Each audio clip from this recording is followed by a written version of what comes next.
അവിടെ പോയെങ്കിലേ അവളെയും കണ്ടു കാണുമല്ലോ. കുഞ്ഞു പോയിട്ട് നിലവിളിക്കുന്നവളെ. അത് നമ്മളെ വെറുതെ സന്തോഷിപ്പിക്കാൻ വേണ്ടി പറഞ്ഞതാ. അവളുടെ കുഞ്ഞൊന്നും പോയിട്ടില്ല.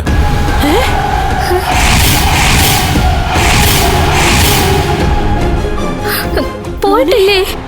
എന്നിട്ട് മുത്തശ്ശി ഇടയ്ക്ക് വിളിച്ചപ്പോ പോയി എന്നാണല്ലോ പറഞ്ഞത്.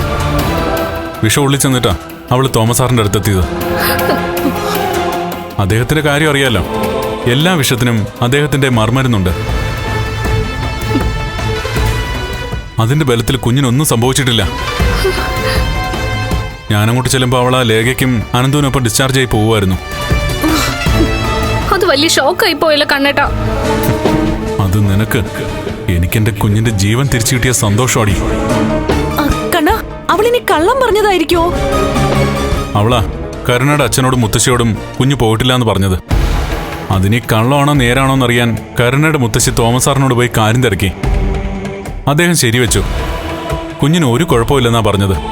അത് എന്നോട് ആവർത്തിക്കുകയും ചെയ്തു.